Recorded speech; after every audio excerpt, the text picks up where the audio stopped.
Hey, this is Warren Redlich. Just a really quick introduction. We had a panel discussion last night on Clubhouse.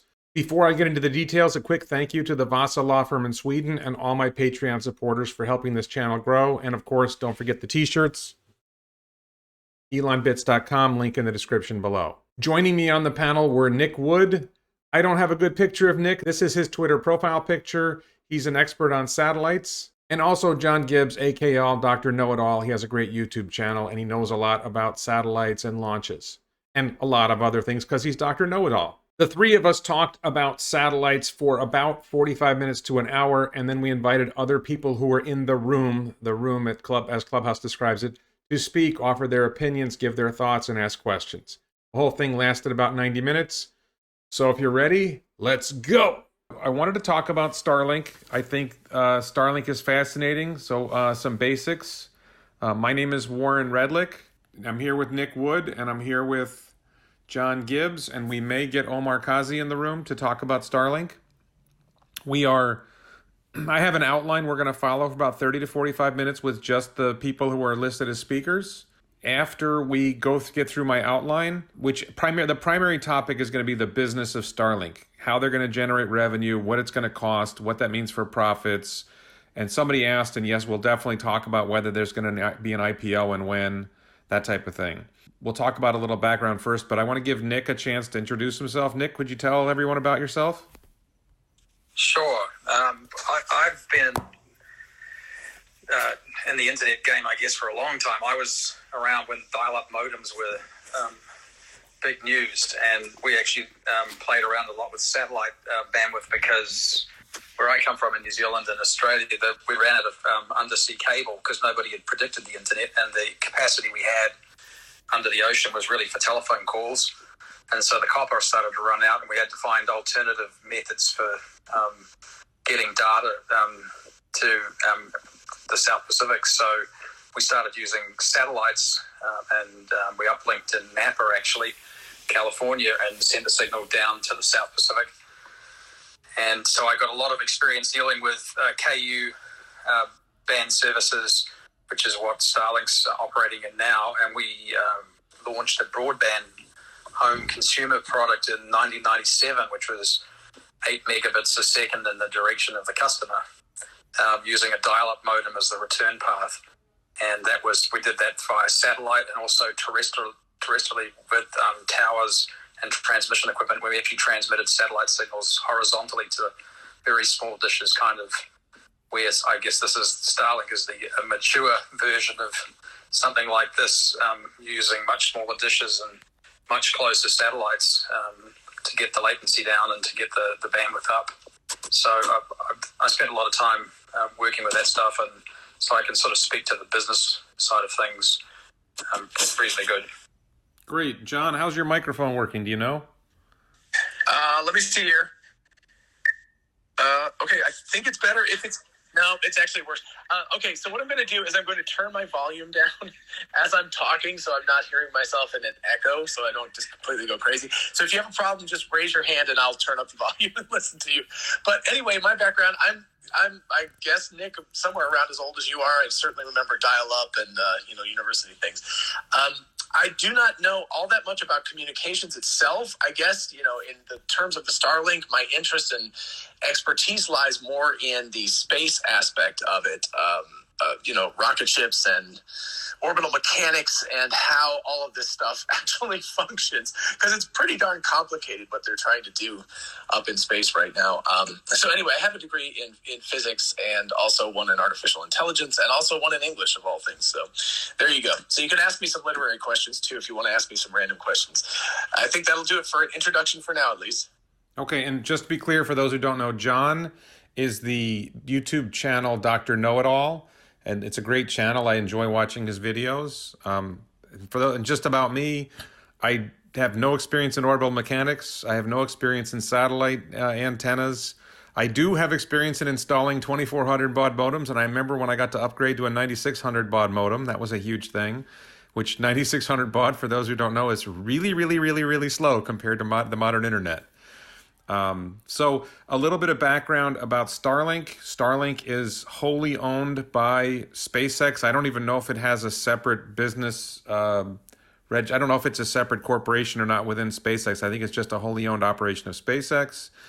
I think currently there's more than 1,000 satellites orbiting the Earth, Starlink satellites orbiting the Earth, that have already started providing internet service to people mostly in the northern United States, and I mean far north. My cousin lives in the southern edge of New Hampshire, and he was not able to get Starlink yet. I believe he's now on the list to get it soon.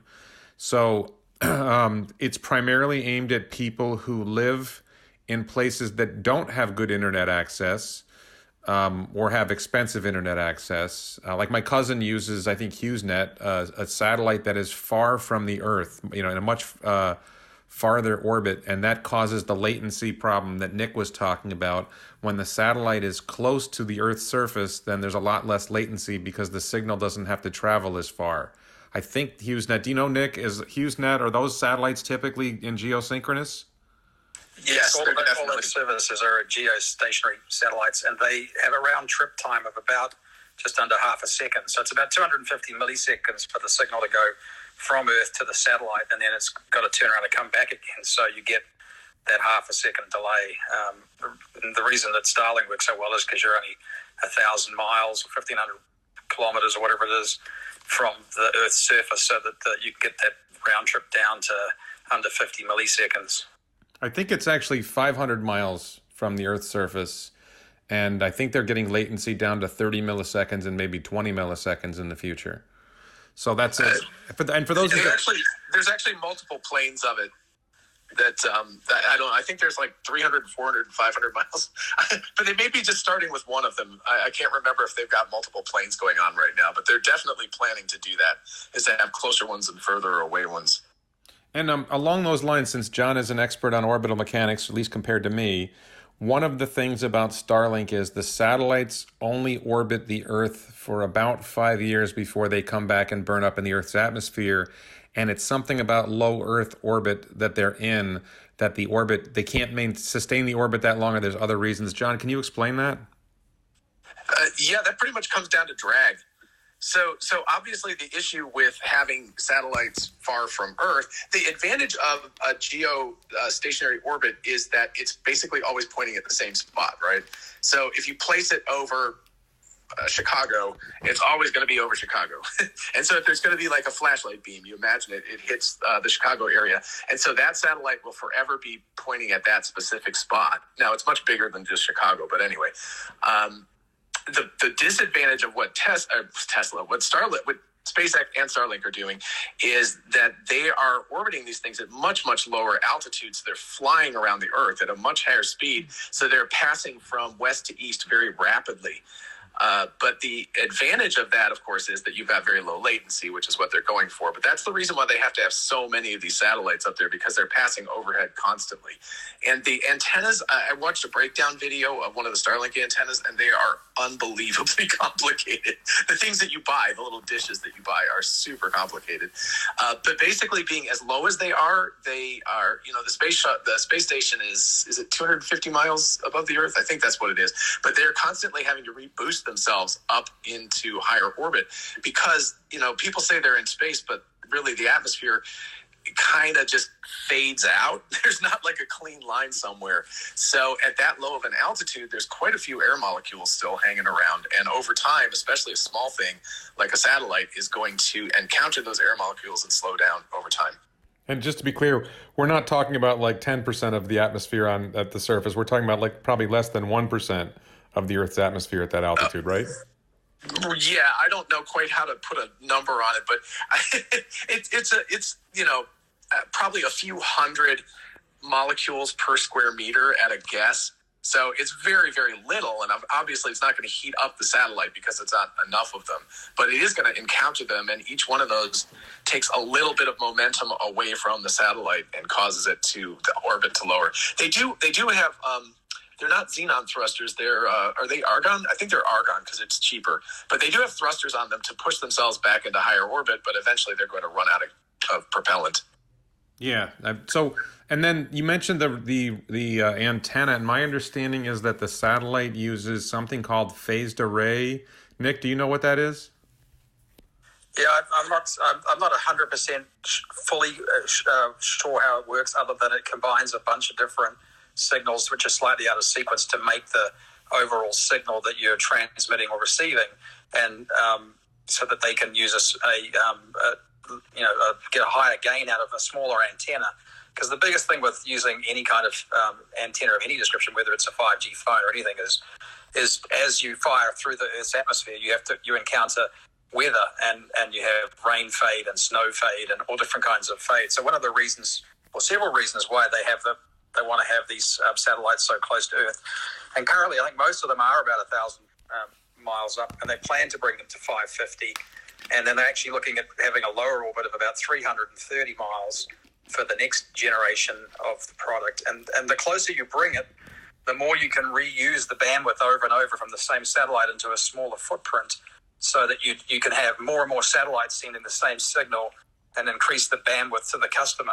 And also by coming closer, you can reduce the fade effect and increase the signal that you get, so that you can use less power overall to get the same outcome on a smaller antenna. So at the moment, they're using KU band service for the users' terminals, and they're using KA band for the signals from the ground stations to the satellites. And the plan is to move to KA band for the user product, which is much, much higher bandwidth, and to use E-band for the service from the ground stations to the satellites to get the signal back down into the internet itself. And then they're going to use lasers to send the signal between the satellites, because you might be sending some data from your terminal up to the satellite, and it's got to figure out where the fastest place to get it back down is, where the least amount of rain fade is that could affect the ground station receiving the signal. Because if you were trying to send it was having a huge storm and there was less bandwidth available due to the fade, then they would maybe send it to a different ground station and still get it back into the internet. Just to be clear for people, we're doing this where only the people on the panel will be speaking at first. And then after we go about, I think it's going to be about 30, 45 minutes, we get through the outline I prepared and shared with Nick and Omar, if Omar shows up, then we're going to invite people to speak. John, were you going to say something? Yeah, I was just going to follow up on the so everything Nick said is absolutely right. But the other advantage of phased arrays is that it's actually, I don't know, you could imagine it as like thousands of tiny little dish antennas inside. And so they can actually track the satellite. I don't know if you've ever witnessed the satellite going overhead. It's one of the most amazing sights in the world, because they're just like zipping across the sky really, really fast. And so what the phased array can do, because a mechanical device just can't track all of those satellites fast enough, and a phased array can actually electronically essentially orient itself. It can aim to some extent at a different point in the sky and then track the satellite as it goes overhead very, very rapidly, and then immediately go back and track the next one that's going overhead. So they're able to track much, much more quickly than a mechanical system would, without, of course, also wearing out, because something that was trying to do that would look like it was going crazy. And it would burn out over time.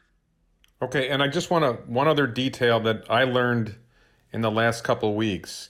And the background for this is SpaceX won a contract from the FCC for something called the Rural Development Opportunity Fund, and they basically got they're getting $900 million from the FCC to build out Starlink so that it can serve, I'm guessing, poor people in rural areas is the target. I'm not sure, to extend broadband access to people who don't have it now. And there was this organization called the Fiber Broadband Association, which submitted, I'm going to say it was I forget how many pages, like a 24 or 50 page PDF, criticizing Starlink and saying it wouldn't be able to do the job. And I did a video critiquing it and I think tearing it apart. Of course, maybe I'm wrong and they're right. But one of the things I learned from it that I was surprised at was I thought the satellites, John referred to the flashlight, that the satellite is pointing a flashlight down at the surface of the Earth. So I looked at that and I thought the flashlight circle that hitting the Earth was only about 8 miles in diameter. I think Elon said something like that to Joe Rogan, and I misunderstood it. So the Fiber Broadband Association said that the circle of the circle that the satellite projects on the Earth is 1,000. I think it was 1,000 kilometers in diameter. So it's a really big area.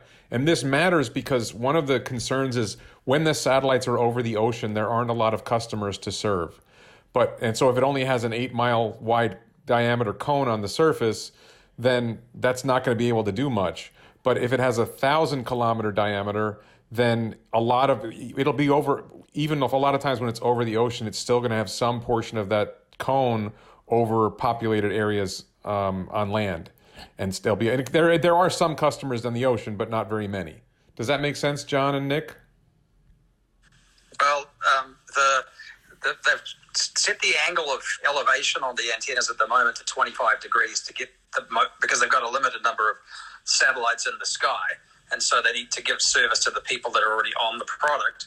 They need to have that elevation lower so that they can capture more of the satellites that are passing by and more frequently. But when they build out the system, the plan is, and I think Elon hinted to this, that that's going to happen later this year, is they're going to change that elevation to from 25 degrees to 40 degrees, 44 degrees, and that changes that torchlight on the ground from the 1,000 kilometers it is now to 500 approximately, which means that you can effectively jam in twice as many satellites to get the same coverage, which then increases the bandwidth per satellite that would be available to that smaller area. And as they move to the generation 2, which will be the Ka band, they'll have an even smaller sort of flashlight cone, as you say. And I think I'm not sure, I haven't quite figured out whether they're going to keep the two different solutions so that if there's significant, because Ka band has much higher potential for fade issues, but it could be like 4G and 5G, where you get 5G when it's good and it'll drop to 4G when the signal's crappier. And so you end up with them using both KU and Ka together on the single antenna. I'm not sure whether that's possible or not, with whether they've built their antennas to cover that spectrum range, which is quite a difference between 12 gigahertz to 20, 30, 40 gigahertz. But the cone will get smaller and smaller, and you can add more and more satellites in so that you're going to get more and more bandwidth per user available for the users. And I think to go back to the flashlight analogy, what you all are saying is correct. But again, if you think about, basically, if you take a flashlight and you move backwards from a wall, you're going to illuminate more and more of the wall, but it's going to be weaker and weaker light. So when you look at geostationary, traditional HughesNet satellites and things like that, those cover a massive, massive amount of area across the Earth. But it's a weaker signal, which is a negative. And of course, there's a longer delay. And then also there's only so many people per satellite that can be supported by any one given satellite, which is exactly what Nick was talking about. So, every time they launch another 60 satellites, Starlink launches another 60 satellites, they increase their bandwidth effectively, because the more satellites that are up there, the more choices there are for an individual to uplink and downlink from one given satellite. And they can do load balancing and things like that with, if they have 3 satellites overhead at the same time, they can load balance that. But Elon is very, very specific about the fact that this is not going to be a workable solution for New York City or Los Angeles or Chicago or something. I think I live in Athens, and it's about 110,000 people here, and I think we're probably on the slightly too populated area to make an ideal use case for it, but we will see what happens. Well, I think there's room for the problem. There's a twofold problem in urban areas. One, you wouldn't be able to serve everybody. You'd only be able to serve a limit. You could serve some people, but it wouldn't be many. The other problem is customers already have high-speed internet access, and you're not offering something that's that much better, if better at all, than what. Personally, I have 250 megabits down and 50 megabits up, and it's included in my homeowners association fee. So for my house, I'm not paying $100 a month for slower service. But there probably are some people, there's probably a few people in urban areas that might benefit from it, but the primary focus is people who don't have easy or good access to the internet now. And, you know, there's 7 billion people on the planet, and if it's 1% of them, that's 70 million people. Right. I think it's more than that, but also just to put in, like, you know, I live in a reasonably large town, but we have terrible internet here. So I have plugged down my money, and I'm waiting patiently for. I apparently they're telling me late summer supposedly, and I believe we're. I think are we 33 degrees? I think we're at 33 degrees north latitude here. So I guess they're planning on pretty aggressively moving south, because I know right now everything's very, very far north in terms of the coverage area, but we are definitely not very far north. Yeah. He's sandbagging, and he's very good at sandbagging. If you think about, you know, a cellular tower with 5G on it, it's got a bunch of antennas around it, and it's covering a small area, not very far. The range is short. You know, sure, it's not going to be able to cover the whole world, but it's going to cover a hell of a lot more people than you think. And when they move to Ka band, which is way, way more bandwidth and much, much smaller cones, and they have 30,000 satellites up there, which is what they're planning, you'll be seeing a product that covers a substantial number of people.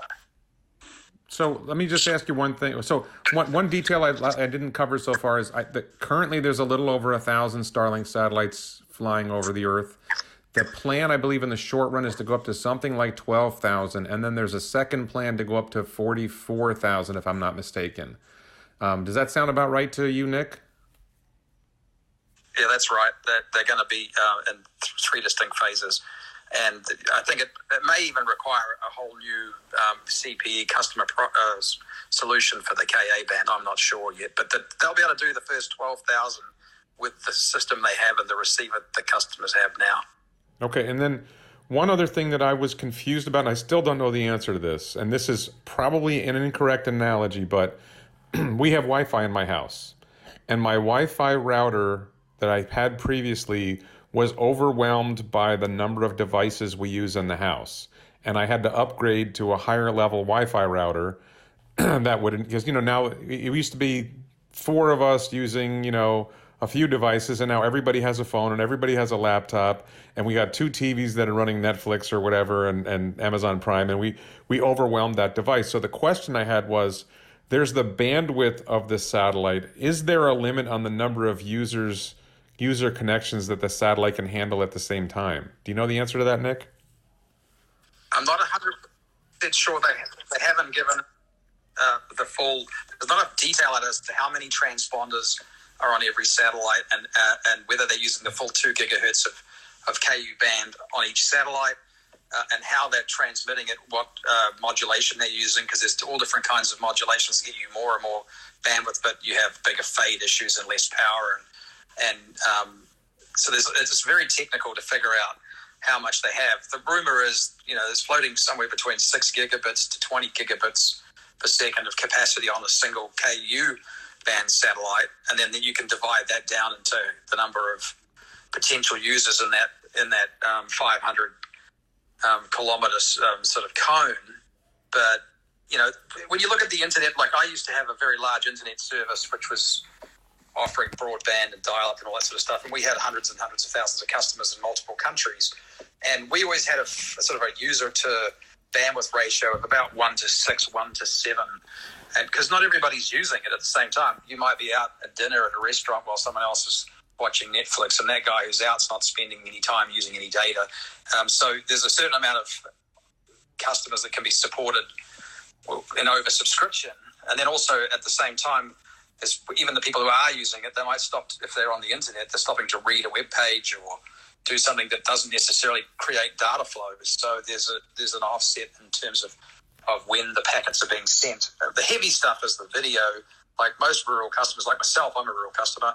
I use 4G routers at the moment, multiple of them, and we stream everything. We don't have cable, so we're constantly streaming television. That's a heavy, data use, and that would eat into the availability of capacity if everybody's doing that. I'm sure COVID has had an effect. Warren, can I circle back on one thing real quick? Sure. And that has to do with, there is another use case for high density urban or just anybody, and that is apparently, well, it has to do with the speed of light, which is not a constant. It's much, much, much slower in fiber optic cable than it is in a vacuum. And so Tesla, geez, I don't know why I keep saying that. I did a video on them today, so they're on the brain. Anyway, Starlink, the plan is for them to actually have lower latency than using a fiber optic cable. So let's say you were trying to do a trade from Paris to the New York Stock Exchange and back again. Because these trades are working on the microsecond now, I mean, they've got those crazy computer programs that are doing this stuff. If you can actually get from Paris up to the satellite, over to New York and back down again faster than you can do that through the undersea cable, the fiber optic one, you will actually win and you'll be able to do the trades faster. So there is a use case that's a very, very potentially lucrative use case for Starlink, because they could be selling very, very high bandwidth, very, very low latency to traders and companies like that. Yeah, and just so people, I don't know if we covered this detail in depth. The current way I believe the network works, the Starlink network works, is you're on the ground, your dish communicates up to the satellite commutes to a ground station, and it works that way. But the plan is, and I think they've started launching satellites that have this capability, I'm not sure it's working yet, is that the satellites will communicate with each other by lasers. So the communication from Paris to New York in that example would go up from Paris to a satellite, bounce off 3, 4, 5 satellites or however many, and then come down to New York. And because the trip up is very short, say 500 miles, and the trip across the ocean is much longer, let's say 3,000 miles, I don't know how far it is, but call it 3,000 miles. The speed that it travels that 3,000 miles is much faster, like 50% faster, half the time, that it takes for the signal to go across the cable under the ocean. And that's how the high frequency traders are able to get an edge, and they're willing to pay a lot for that edge. You said it. Okay. So and there may be other use cases we haven't thought of. And I think the typical use case is somebody like my cousin who lives in a relatively rural area and doesn't have a good connection. There's also like cruise ships and yachts and commercial aircraft. There's a variety of use cases where people who previously did not have very good connections will all of a sudden have very, very high speed connections. And you can imagine a cruise ship will have 10 dishes on it, and a commercial airplane might have a couple dishes on it to be able to serve all the people. And you'll have much faster internet when you fly, much faster internet when you're on a cruise, and much less expensive. So there's a lot of great opportunities here for a lot of people in a lot of situations. So I want to move on. There is a history of previous attempts to do satellite internet. I believe all such networks have failed. Elon has said that. And regarding the current plan to do this network, Elon just, there's a lot of talk about Tesla, Starlink doing an IPO, that type of thing. And Elon has been kind of somewhat cautious or negative about it, saying, no one's ever succeeded at this before. I don't want to talk about an IPO until it's working. And he recently tweeted that they have to overcome the deep chasm of negative cash flow.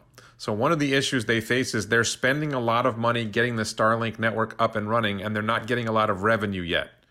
So and part of that is, and I'm going to talk about this stuff more. We're going to talk about this stuff more in a minute.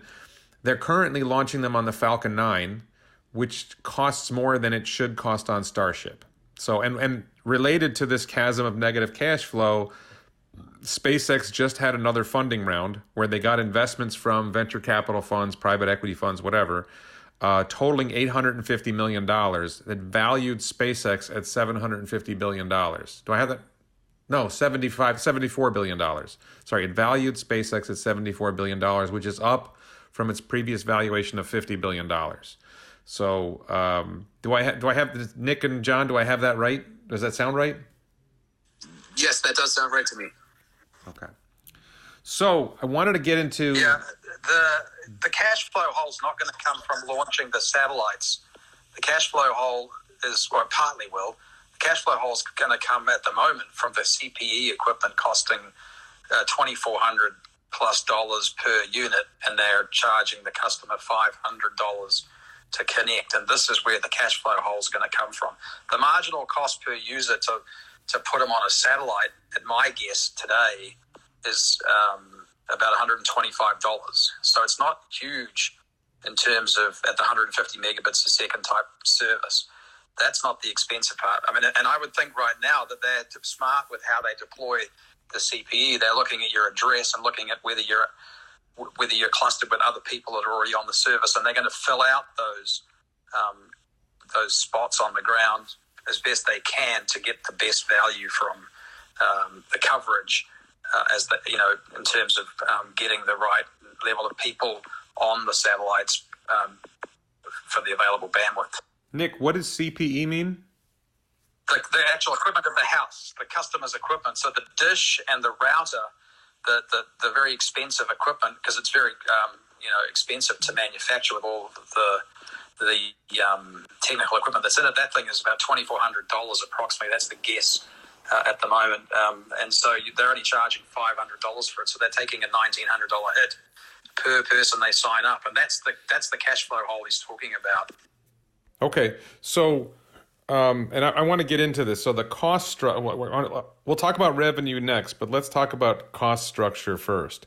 So we don't know how much it costs to make one of these satellites. We don't know. We have some idea of what it costs apparently for the customer station. There's also ground stations that they're routing the satellite traffic. Like the SpaceX has ground stations that route the traffic from Starlink onto the internet, right, Nick? Yeah, and the ground stations, they don't need us to get the job done. So ground stations will be a small amount overall per customer. The satellites, I think they said it's $15 million to launch 60 satellites, and I'm assuming they mean that's including that's their cost of launch plus the actual equipment.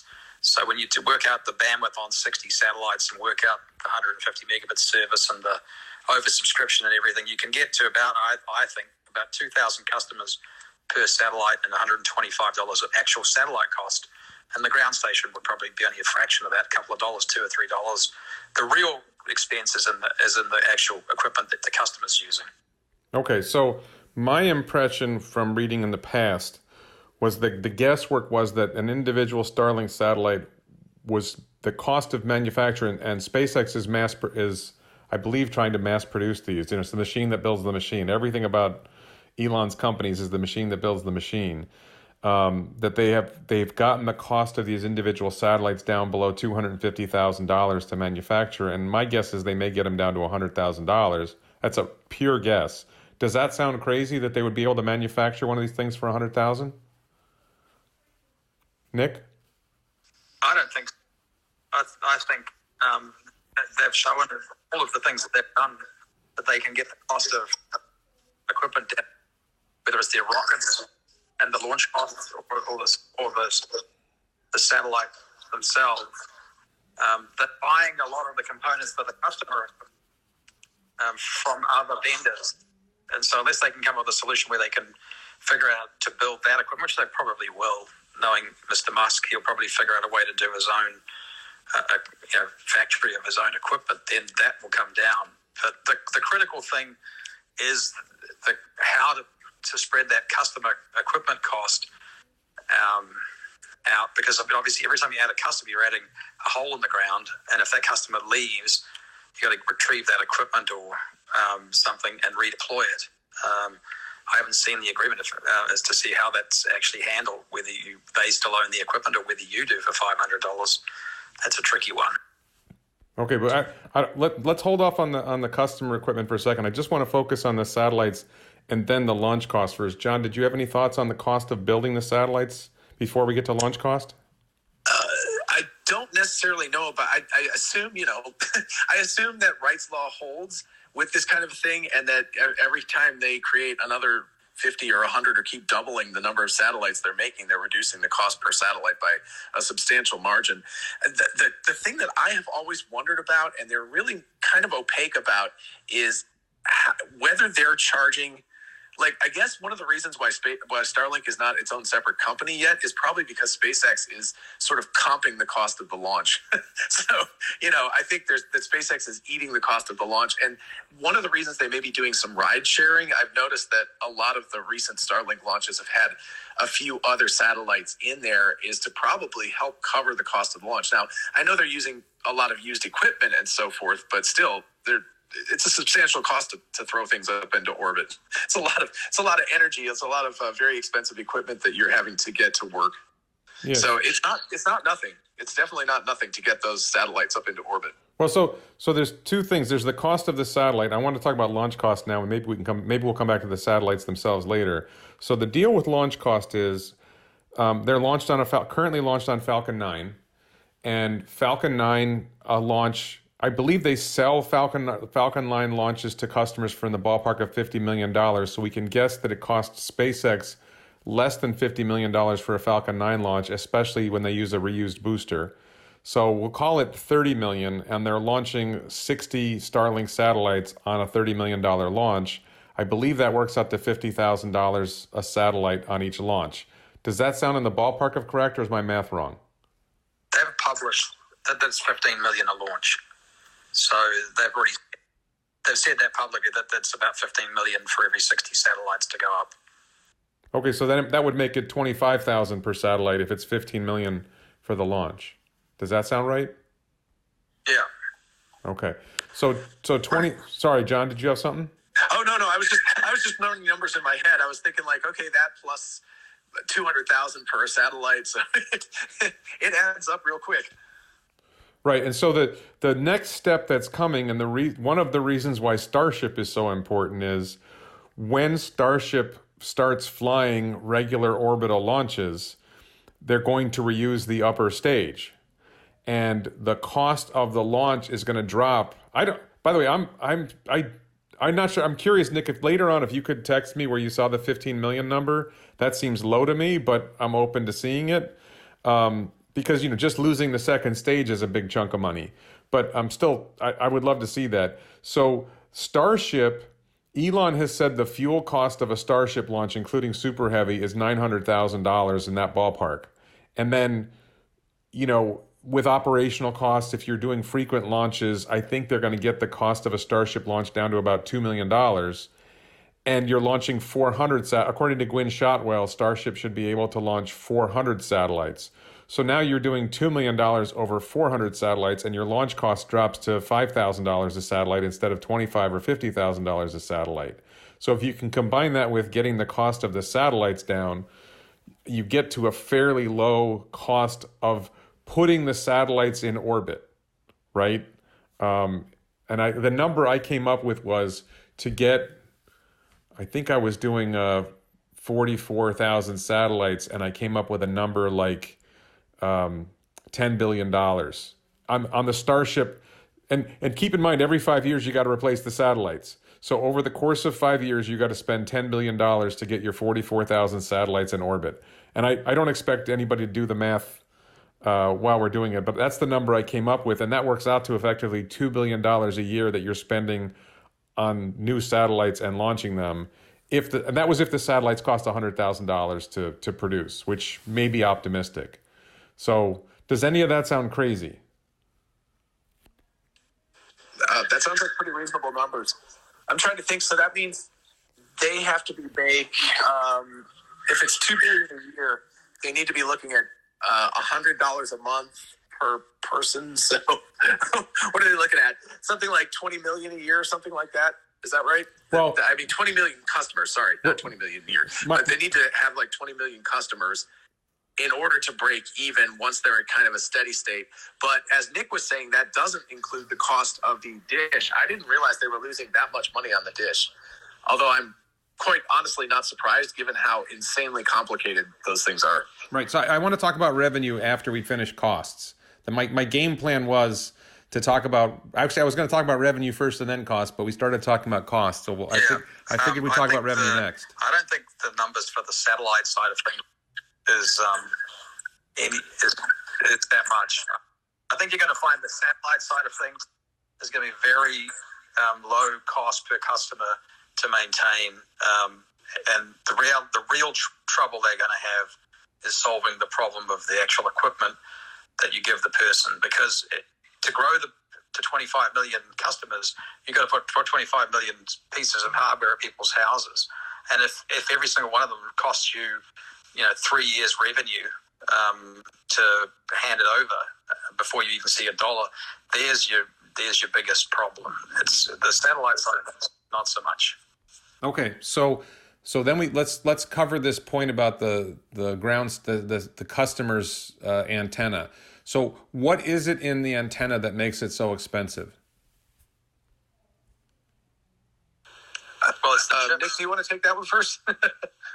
Yeah, there's a lot of chip hardware on the back. I watched that strip down as well, and that's why I made a joke and posted on Twitter that the reason we're having a semiconductor shortage is the million pieces of CPE equipment that Starlink's ordered for their customers, because that had something like 30, 40 chips on the back of the antenna alone. So there was a breakdown, a guess breakdown on the cost, and I can't exactly remember where I saw it, but multiple sources were saying that they believe that at present cost it's around $2,400 for the router and the antenna per customer.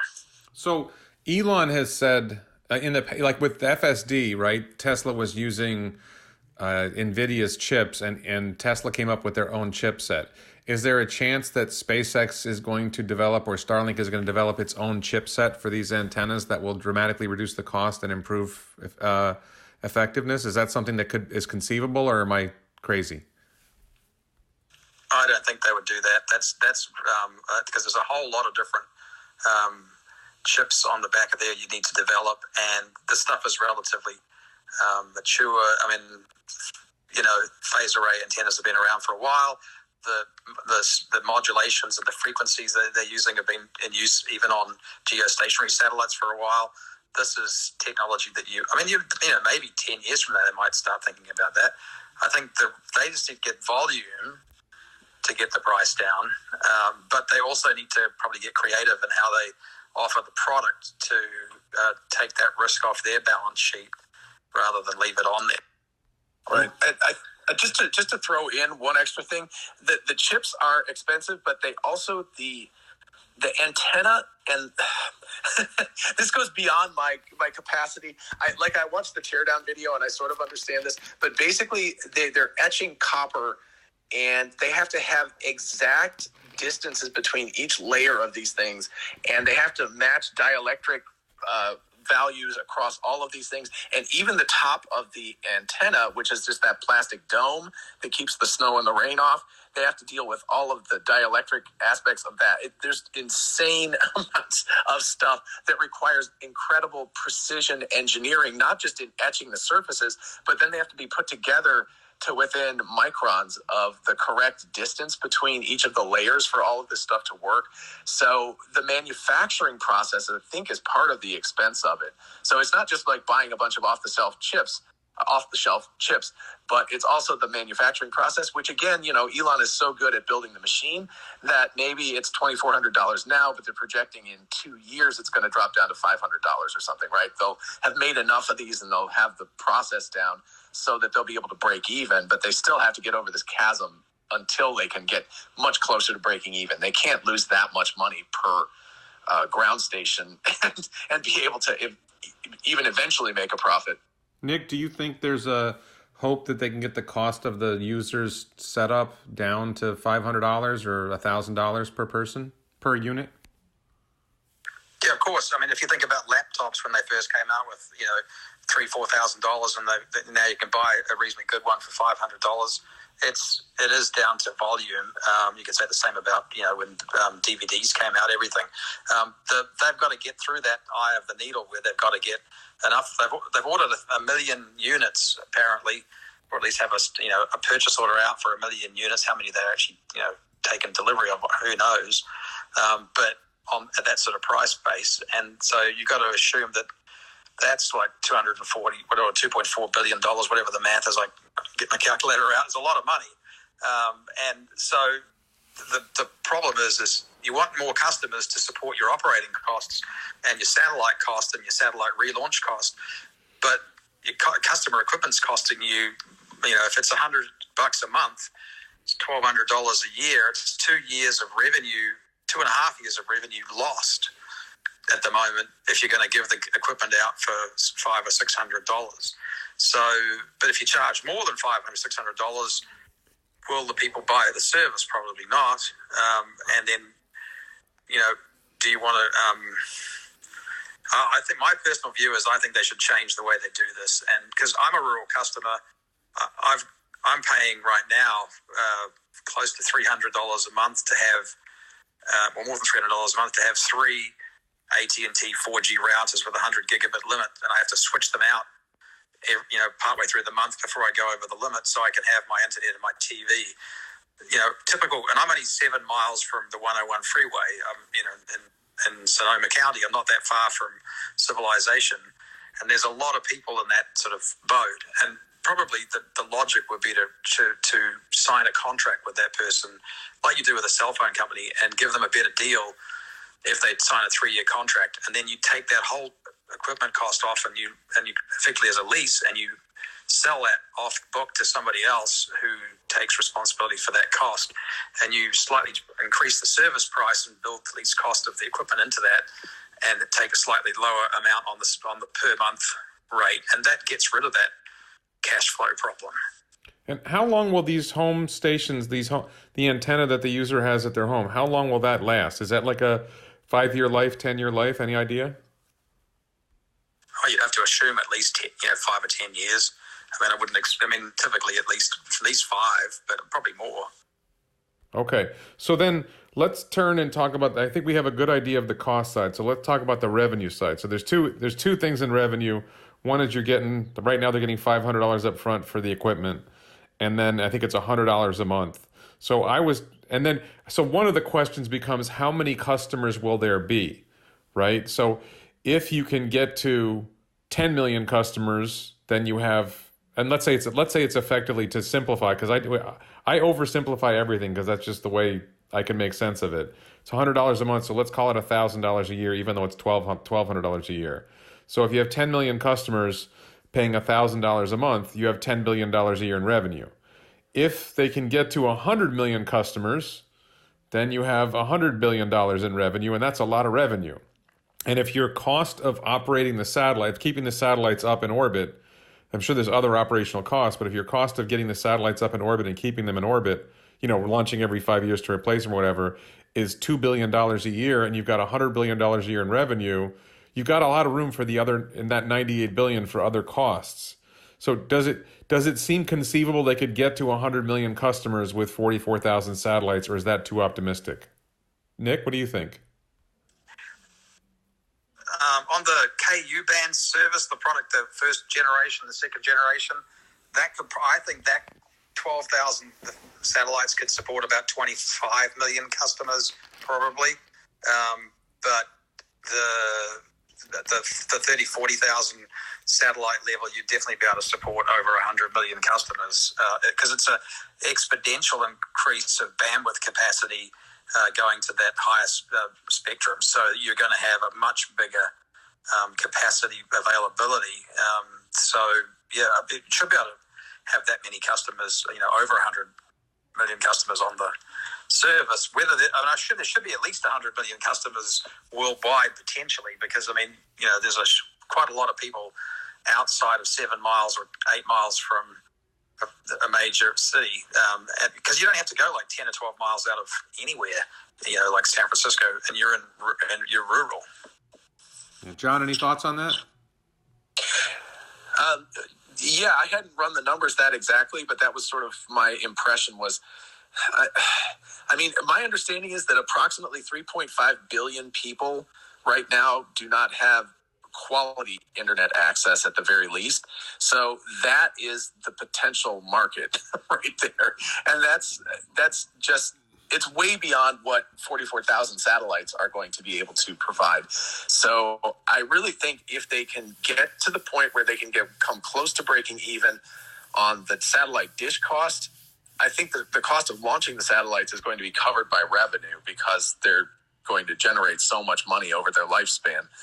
I basically think they're just going to be limited by the number of dishes that they can put out and the amount of bandwidth that they can support. But I'm very happy to hear from Nick that they're moving to the higher bandwidth over time, because that was a definite limitation in terms of this generation.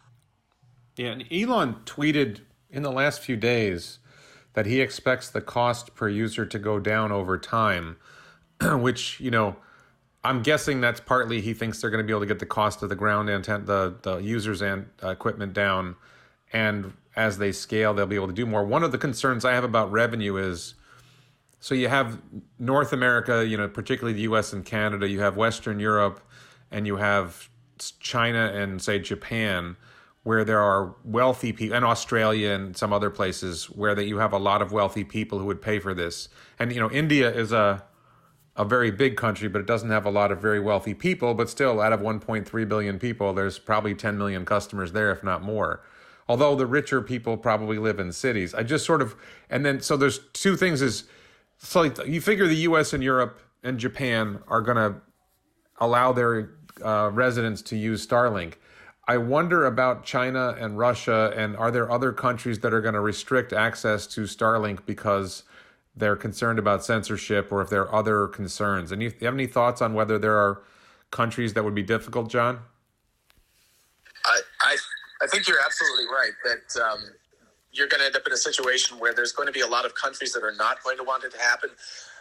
The question is going to be whether they can actually do anything about it. Because those dishes are not that big. And so if you can hide it, it seems like you're going to be in a situation where a lot of people are going to be able to access the internet in a way that is not going to be as controllable by governments. I don't know. I guess they will have to get it into the country and somehow get it to the user, but and also build them and everything. But of course, I guess maybe they could take crypto eventually.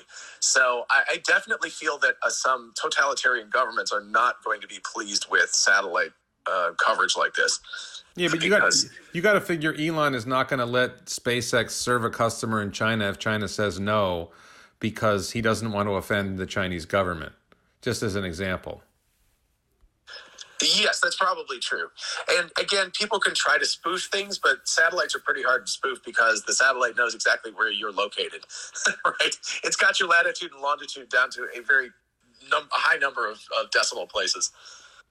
Okay, so that's one of my concerns about the potential user base is, there's a limited number. There's certainly people in the U.S., Canada, Western Europe. I don't know if that adds up to 100 million. You've got the special use cases of cruise ships and commercial air traffic, which I think is small, but maybe high revenue, and the high frequency traders. But also don't forget about the fact that, let's say you're in a developing country, your village could go in together to purchase one of these, right? So not per individual, but you could start thinking about it per like a couple of hundred individuals, in which case they can spread the cost around and make it affordable. And that's also compared to zero internet, that would be a huge advantage. Okay, so I'm going to start. If anybody wants to speak, raise your hand and I'll invite people up. We've gone longer than I intended without inviting speakers up. So if anybody has anything they want to say, please chip in. The other thought I had when you mentioned developing countries was, if the demand is not sufficient in a developing country, then I think Starlink could lower the price for that developing country, because if the satellite's over a country that can't afford it, it's not doing anything. It might as well serve them at a lower price, although Elon said he expected the price to be same in every country in a recent tweet. Any thoughts on that, Nick? Well, I agree with John. I have hotels in the South Pacific. That's one of my businesses. And we have in Fiji and the Fiji Islands, and there's hundreds and hundreds of villages where there's 50, 60 houses in a village with 300 or 400 people, and they have need of internet. And even our hotels, we have to use 4G, which is very unreliable when there's because we're like 25 miles from the transmission antennas in the main island, so that you lose the service and rain fade. These sorts of products are going to be great for island locations, small villages. You think about everybody. Prakash, please mute your mic. Everybody that owns a boat, like myself, I've got a boat down in the Caribbean. I have to take a 3G router or 4G router, and if there's signal wherever I might be located, I got to have Starlink on my yacht and get it anywhere. And I think you're going to have loads and loads of people using it for their personal private vessels. You're going to have every ship, whether it's cruise ship or not, using it, aircraft, military, gas stations that are in locations that are far from decent sort of coverage. There's a huge business side as well as the actual domestic individual customer use. Great. Okay, so Derek, thank you for joining us. What did you have to say, or what questions did you have? I just want to kind of answer one question on the contract. I do have Starlink, and you can cancel anytime. So there is no policy, no contract, no 1-year contract or anything like that. Just so you know. Derek, do they require that you give them back the terminal, the antenna, if you do cancel? No, they do not. I was reading through it as you guys were talking. Not required to return it. There is some clause in there saying that if they raise the price more than 50% in 12 months, then I could get a refund for the dish. I got to return it to them. And it's depreciated over 12 months. So if it's been 6 months, they'll give me half my money back. But that's the only reference to returning the equipment. Great. Thank you, Derek. Prakash, did you have something you wanted to say? So I pre-ordered by Starlink. So I think it's probably going to be available in the central New Jersey area, middle of this year sometime, hopefully. But I was wondering what Elon said, if I think sometime last year, where he said there was a possibility of putting a Starlink sort of a hub on Teslas. The problem at that time, or the issue that he sort of contemplated, was the aesthetic factors on Teslas. Possibly making them ugly. But he did mention that, they'll work on it. So we have not heard anything after that. And I'm thinking that now it's more generally available, the more satellites in the air. What does everybody think that, would it make sense for Teslas to have that? Obviously, there's a challenge of form factor for, the cars. Maybe a Cybertruck can have, because, Cybertruck, one can assume would be used, in places like Texas, Nevada, to begin with. Prakash, I actually, on my channel, I did a video, it was probably 2 months ago now, where I kind of speculated on that. I think it's going to be a while before it happens, just because, they're going to try to get the home customers up and running first. But my idea was, if the user, for example, a Model 3 or Model Y or something, if they sort of gave up part of the front space, that they could actually mount the antenna instead of using the piece of aluminum that covers the front of the car. They could actually create a dish there. And I think with the phased array, it would not be as fast as the type of satellite that is able to completely turn and face any direction. But I think that even stationary like that, once they have a full array of satellites in the sky, they're going to be everywhere. So no matter where you're facing, and maybe think about it as, if the home ones are the equivalent of like 5G, that this would be something like 3 to 4G. But the idea wouldn't be that it would replace a cell phone. So in a city or an area where you had good cell phone coverage, you'd use that. But you could use the Starlink, downlink in order to get access to the internet when you were out in the country or on a highway that was far away from the internet or something along those lines.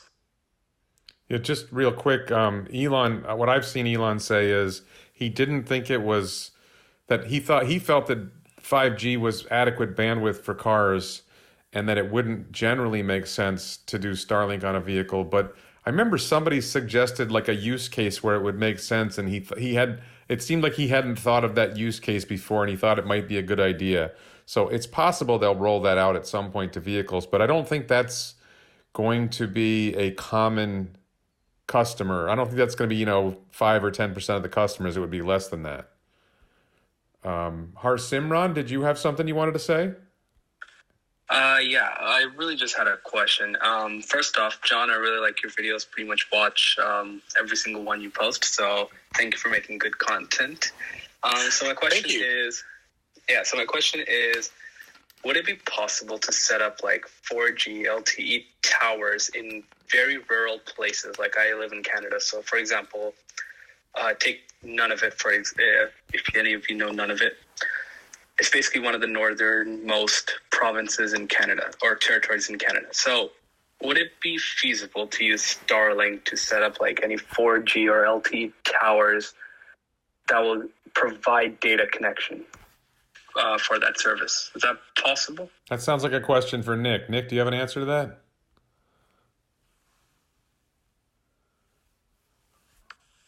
I think what he was saying is you want to use Starlink for the back channel or the for the towers. I think that's what he's saying. Is that what you were saying? Yeah. That's exactly it. Yeah, that's totally doable. We used to do that with our satellite service we had back in the 90s. We used to sell capacity to internet service providers, and they just needed to have a receive dish because they would only get the data at that time in one direction. And we actually sold it time shifted. So, because in Auckland and New Zealand, it's 6 o'clock in the evening, but in Australia, it's in Perth, it's only 2 o'clock in the afternoon. So you could sell that same space segment over and over and over because peak time in each market is usually in the evening and so on. So you could definitely use that as a connection point to then service customers off another service like a 4G service if you've got the spectrum available that you're allowed to use on the towers. Yeah, and I should just add, I frequently get asked by people, could Starlink be used as a cell phone? And I think the answer is you wouldn't carry a Starlink antenna. The antenna has to be about the size of a pizza box, so you would not want a pizza box size cell phone. But what you guys just talked about makes a lot of sense, that for places that don't have good cell coverage, it might make sense to use Starlink to create a cell tower. John, did you have something you wanted to say? Oh, yeah, I was just going to kind of follow along those lines. Again, I was thinking about not necessarily developing nations, but someplace like northern or rural Canada, that is the kind of thing where you can essentially spread the cost of Starlink satellite receivers. And, of course, you have to build then the cell phone tower as well. But that allows you not just to have access. Let's say you put the satellite at the local library or something, then everyone has to come there in order to access the internet. But if you make it the backbone of a cell phone tower, I mean, even if it was just like a 3G cell phone tower, just like an older one, that would still improve the situation for so many people. Okay, and now Joshua, did you have a question or comment? Yeah, hi. So I live in Australia, and I can definitely see the benefit for rural Australia with Starlink, especially areas that currently only get satellite coverage. One interesting thought that I was thinking was on a caravan, but then I looked up the FAQ, and at the moment, Starlink needs to be inside the assigned cell, so the geographical area that you signed up on. So that's in their FAQ at the moment. So it looks like you can't use it for travel yet. So we'll see if they lift that sometime in the future. I think that's probably just a beta thing because they definitely talked about using it on cruise ships and on airplanes, which are not going to be staying in a particular cell. So it certainly seems likely they would loosen that. But I don't. Do you have any thoughts on that, John?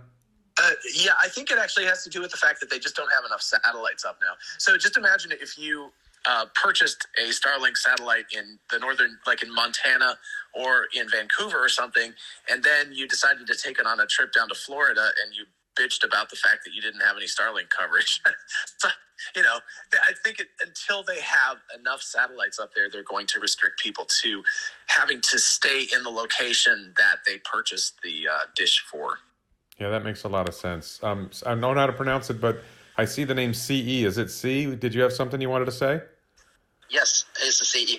I have a question about And according to the ACC file, I think Starlink is already applied very low altitude orbit for satellite. And question is, can that low altitude orbit can use the smaller antenna? Oh, that sounds like a question for Nick. I think the antenna size won't get much smaller because when they go to the Ka band, you're going to have a much higher fade problem, and so you're going to need to get a much better gain from the equipment to send the signal. And the weak link is always sending the signal from the customer equipment to the satellite, because the satellite's got a decent amount of solar capacity and power, and it's built to do its job, and it's got no fade up in space. So it's really, can you send what you need to send out to get your data back and get through the atmosphere? So I don't know that it'll get much smaller than it is, just because they want to go to higher frequency, higher bandwidth, and I mean they can shrink the spotlight by bringing that torch much closer and narrowing it down, and maybe it gets slightly smaller. I mean, but I would be surprised if it gets significantly smaller. Let me just ask you, CE. I just want to ask: is there a reason why you were? Because it seems to me it's already pretty small. Is there a reason why you think there'd be a benefit of it being smaller? And how big were you hoping it would get to, or how small? Okay. If they're smaller, like the multiple the satellite system, do you remember the old one? The antenna is really small. Then the benefit you can use everywhere, like the cell phone. Like the car, you can use the normal car, every kind of car. Right. So I don't think there's any hope it will ever get down to the size of a cell phone. I think it would get to the size of a small pizza box instead of a large pizza box if everything went right. But I think the plan is for the satellites to be at multiple altitudes. And I think part of the plan is if you're streaming like a video, it will probably come from a satellite that's in a higher orbit, because streaming doesn't require low latency. And for other uses, you would be using a lower satellite. Can you comment on that, Nick? Would that make sense that you would that the network would be optimized so that a satellite that it's in a higher orbit would be used for streaming, and a lower satellite would be used for things that need lower latency? Does that make sense? It's the other way around. That's fine. Yeah. Yeah, it's the other way around, because the further away the satellite is the more juice you need to send the signal, so the lower the bandwidth you're going to get and the bigger the spotlight is. So the close and while it's low latent, the latency is not an issue for streaming. You need a much more bandwidth for 4K video or HD. It's chunking through a lot of bandwidth. So Nick or John, I have a quick question, and this is based on what Joshua commented. And this is somewhat uneducated because I don't know too much about the Ka band and the satellite technology. But if you're traveling, and even if you have a Starlink which is geofenced, I'm not even sure whether that's the right term, geofenced. But won't travel be okay? Although it may create a little bit more latency. So my question is, how do satellites come or the Starlink satellites communicate with each other? Do they just create latency, or just if Joshua were to travel from Sydney to some rural part, middle of Australia, would he not just get the internet? Well, it depends. There's a difference between now and the future. The goal of it is that they're all going to intercommunicate via lasers with each other in space. But currently, I believe it's kind of an up-down system. So, if they're going from Sydney, it might have to hop up to the satellite, then down to Indonesia or something, and then, bump, up and down, which is going to make it a very slow signal. But eventually, it's going to go up into space once, and the satellites will communicate with each other via laser. They'll send the signals to each other, and then it will get to wherever the destination is in the vacuum of space, without having to bounce up and down to Earth over and over again. And the interesting thing is because this is RF, and what you're sending from your terminal up to the satellite is effectively a transmission. Every one of those satellites, and I read this, I was reading this today, it's quite interesting, there's like a ridiculous number of actual Linux servers on each one of these things, because what has to happen is they have to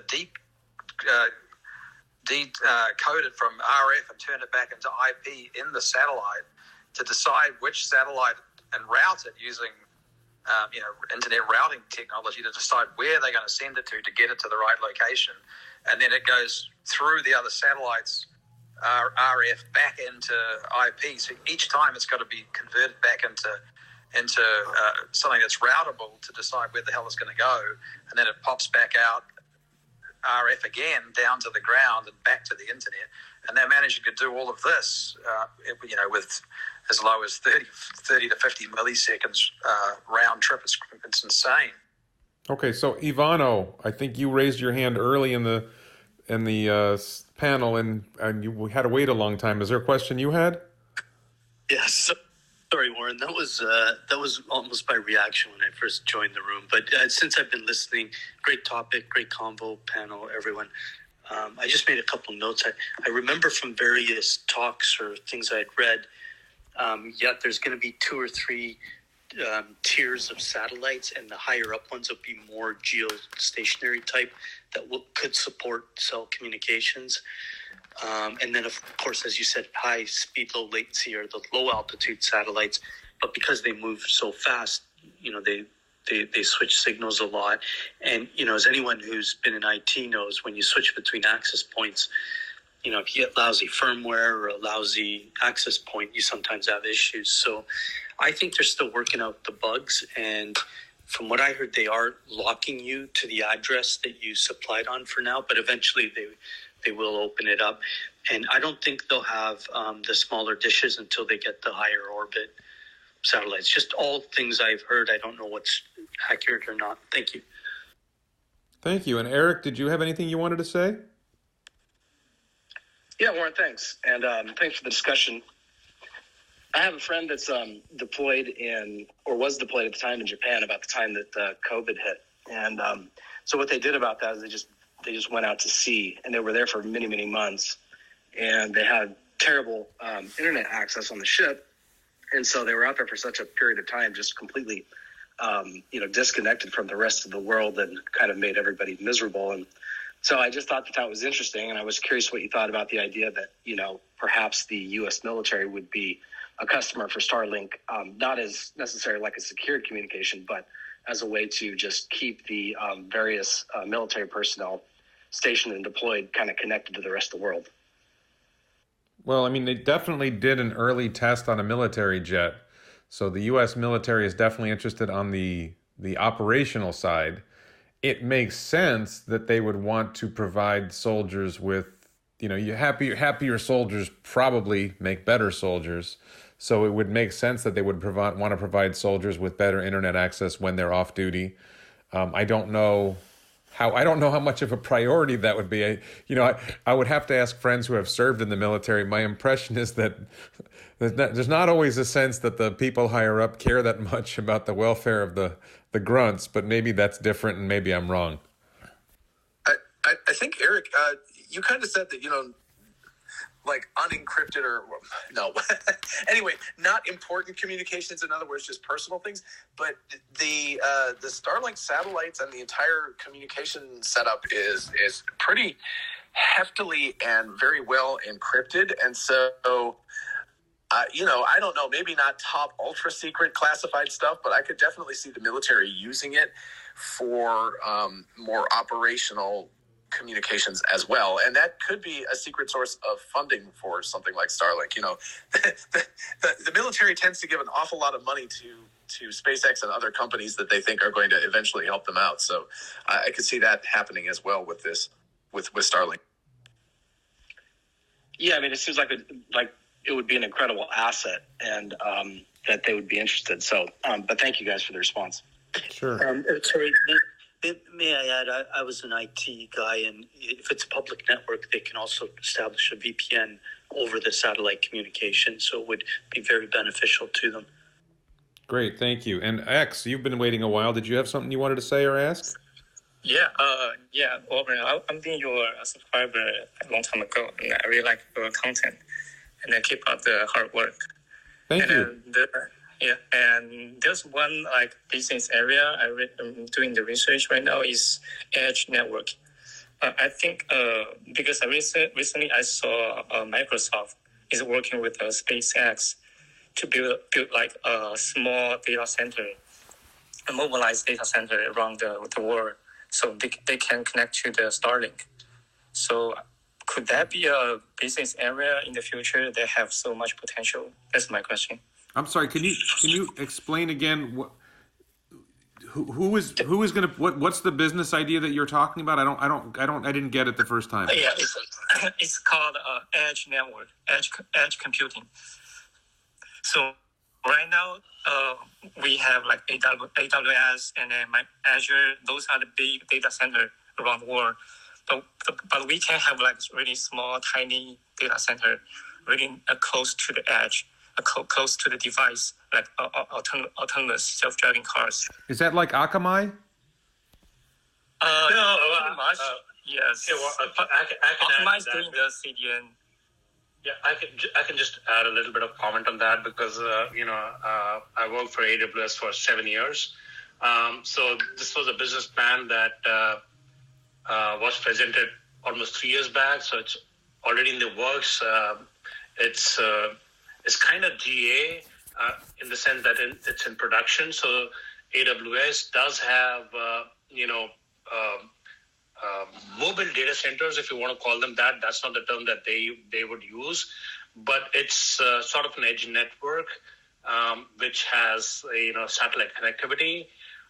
It's pretty nascent at this point in time, but it's really sort of a data center on the move. So it will probably develop as the technology develops. That's all I can say for now. But yeah, it's a good use case. Okay, and just Prakash, go ahead. Can you comment on why? Is there any reason why, like a space would be a better way to have edge network rather than just something on the ground? I think because it reduces the latency. Because if you go to the major large data center, you have to go to different routes. But if we have the small data center really close to the edge, so you will reduce the latency. Gotcha. Thanks. By like 100%. Just to be clear, I'm not sure whether you're talking about a data center that's on the ground somewhere that communicates by satellite. Some people ask me about whether you could have data centers in space, and my impression is that would be difficult because they would use a lot of a lot of energy, and there's a challenge of dissipating heat in space because you can't use. There's certain kinds of heating that ways of releasing heat that are difficult to do in space. John, do you know anything about that? Yeah. Actually, it's getting rid of heat in space is incredibly difficult because you've only got radiative heating, which is the lowest efficiency. So you don't have convection or gosh, what's the other one? But anyway, you can't move air across things, right? Which is Conduction. how we generally cool things. Pardon? What was that? Conduction. Thank you. Jeez.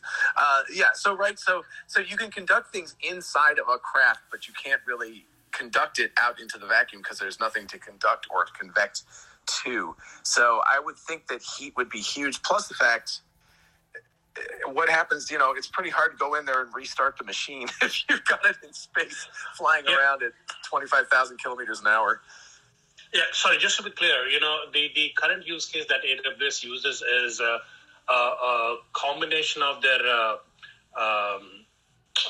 their mobile satellite communications plus has ground stations to make sure that customers that are using satellites for whatever use cases they have much lower latency. So it's not really a data center like data storage use case more than lowering the latency and giving a much more low latency experience to edge customers. Sorry for that. Okay, just to be clear, Prakash, are we talking about having some kind of edge server in space, or just having an edge server somewhere other than the main data center that uses the satellites to improve communication? No, these are ground stations, connected, seamlessly with mobile stations, which have, some sort of connectivity. Again, it's, I'm not an expert on, satellite communication, but, these are actual trucks which have, antennas, could be in remote areas, and are mobile, and they communicate with ground stations. And let's say a customer like Dish TV may have their own satellites in space, but they need some sort of connectivity in rural areas, and it may help with that particular use case. So that's the nascent use case as of now. I'm not sure how AWS is planning to develop this technology further. And then is another scenario, you have a big event, let's say a football game with 100,000 people in one place, that would jam what's normally the cell phone network, and you would bring in a mobile server, mobile edge server, whatever, to be able to serve the sudden surge in population? I would say it would be more applicable to a Burning Man kind of an event or something like that than really, a civilized populated area. Okay, Sid, you've been waiting a while. Did you have something you wanted to say? Yeah, my question, I guess, sort of a discussion point was, I know Mr. Adam Jonas keeps bringing up the fantasy of putting a Starlink on a car. I don't really think it's, as Elon has alluded to, I don't think that's quite a reality. But the business case that I keep thinking about, and I wanted to get folks' thoughts on this, is business case I keep thinking about is, a Tesla owner having a preferential rate for getting a Starlink for their home needs, while their Tesla car will be will continue to be using AT&T. So the data that they get from AT&T or Verizon will be at a preferential rate for their car for folks that do have Starlink. I was wondering if that sort of, I kept thinking, obviously I don't think it's feasible to have a Starlink device on a car and, keep getting data. But I thought that some sort of a bundle, which would allow Tesla owners to get Starlink and get a discounted AT&T or Verizon data for their vehicle, could be a reality. I kind of wanted to get folks' thoughts on the feasibility or kind of challenges of that business model, if people have thought about it. That sounds like you, Nick. It sounds like me, and I don't think so. I think there is a use case for having Starlink in a Tesla, but not quite as you would think. The satellite's been used a lot in the past for what we call multicast, where you use a narrow bandwidth pipe to send the same data that's needed to go to a lot of places at once. And you could potentially do the big software updates to the cars, and you could have a much smaller antenna because it's only having to receive the signal, and it could use the 5G network just to send the packets out that it needs to acknowledge that the signals arrive without any error and is correct. But you could actually effectively do fleet-wide updates instantaneously to all the cars in the fleet with an antenna that might be, say, built into the frunk that's part of the car in the future, and so that Tesla pays less for that huge chunk of data that has to go to the vehicle over and over and over and over. Okay, maybe I misunderstood Sid. I think, Sid, were you talking about some sort of, rather than using Starlink in the car, just having some sort of marketing thing where you're able to buy a bundle where you get Starlink for home and you also get your cell phone plan and it's part of some sort of package with Tesla? Is that what you had in mind, or were you actually talking about having Starlink in the car? No, actually, I was talking about what you said, Warren, but that question was born out of my understanding that the direct Starlink hardware on the car is not possible. But so what Nick is saying is also kind of relevant. But I was more directly interested in, well, at least today we know that we can't have the current state Starlink. Maybe in 5 years we can have some sort of a hardware device in the car.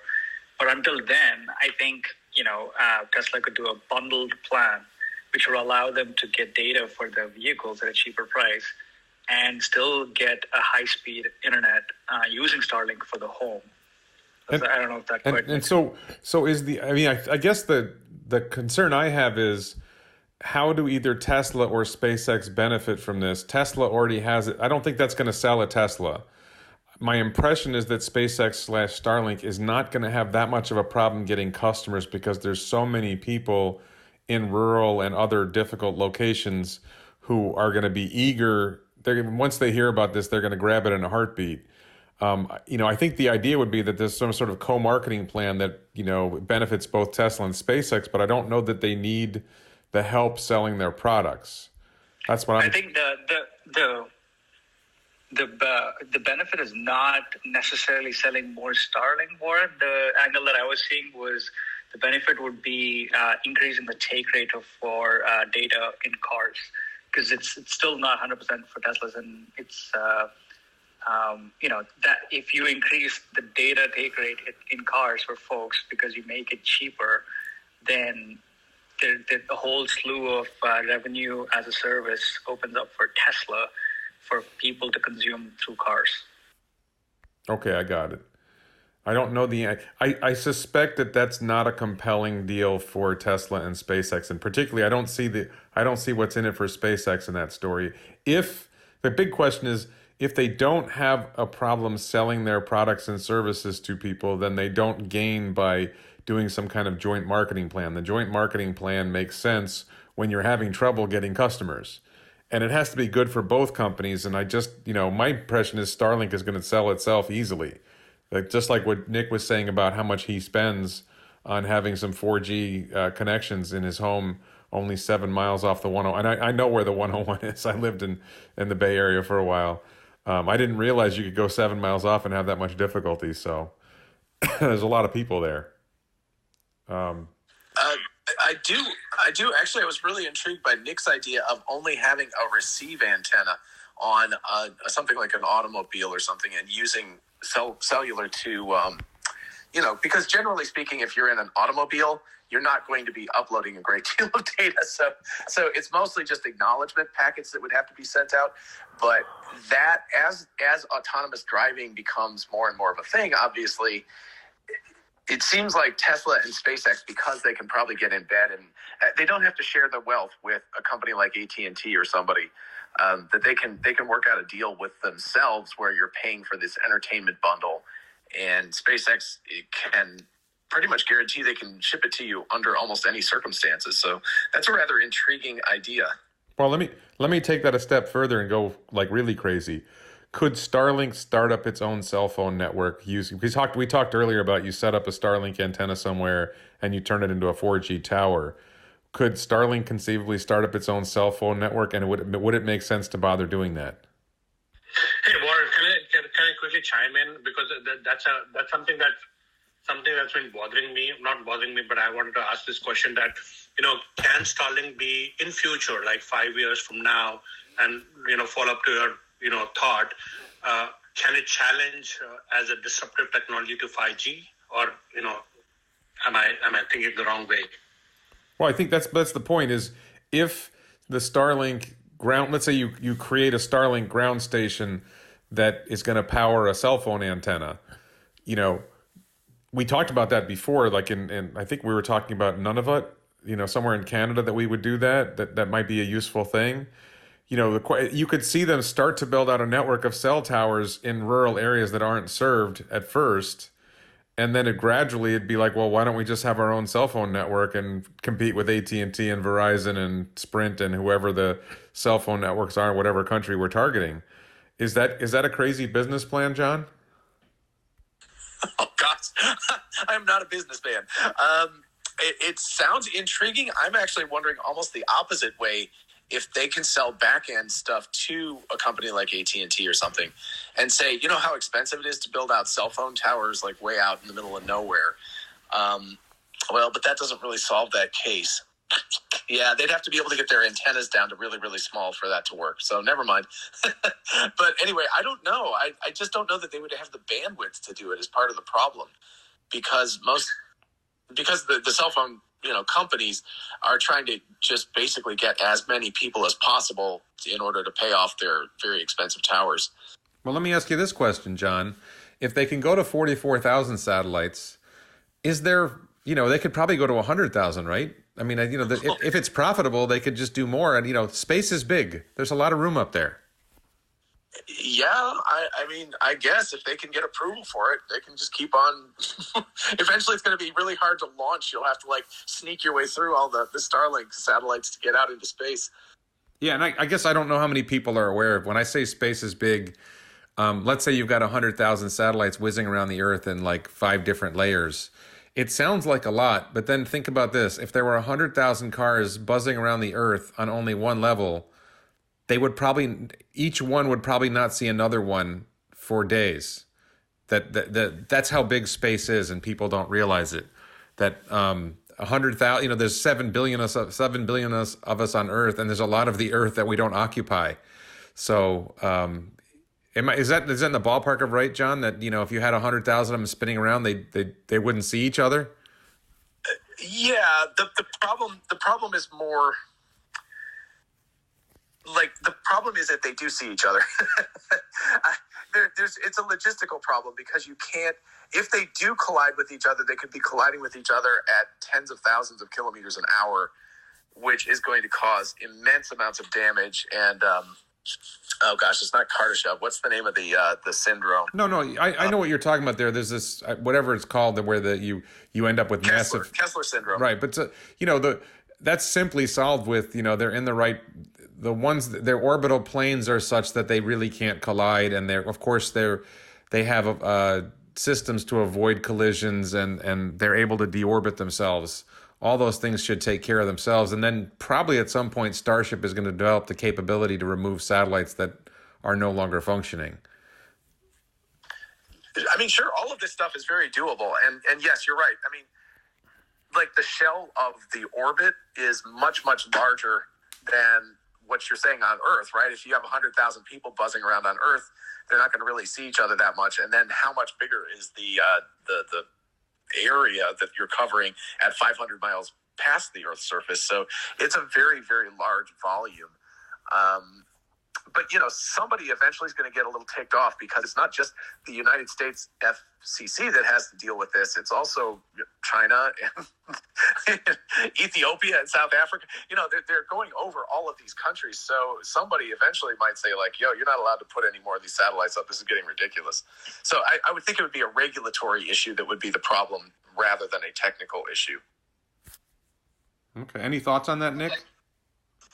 Yeah, I think he's saying exactly the right thing there. And the whole idea of building a 4G network off Starlink is not practical because those spectrums are usually sold to the telephone companies for huge amounts of money at auction. And to transmit on the ground, you buy those frequencies. The satellite frequencies, because of the way they design things to not interfere with each other, everybody uses the same spectrum over and over and over and over, and you're not paying for that spectrum. And so what he's actually trying to do, Mr. Musk, is actually bring the orbit down to 300 miles, increase the bandwidth up massively, try to reduce the customer equipment cost, so that he's effectively making a 5G network in the sky and covering as many people as he can. And they could get to 100,000 satellites as you could get the regulatory approval to fill up that much space. But it'll be a challenge, I think, to get the 30,000 approved. They haven't been approved yet. They've got as far as the 12,000, and I think they've got to keep proving themselves as they go that they can deliver the capacity to the user and the experience and solve the rural problem. And they're calling this solving the rural problem just to get it green lighted, but I think they have much bigger ambitions than just solving the rural internet problem. Great. Okay. Does anybody else have anything they want to say? C, do you have something? Yeah. I think is like Elon is a first principle thinker. They can go further. They can do their own stand, use the own equipment, like the small equipment in car. Nowadays, you only use the internet.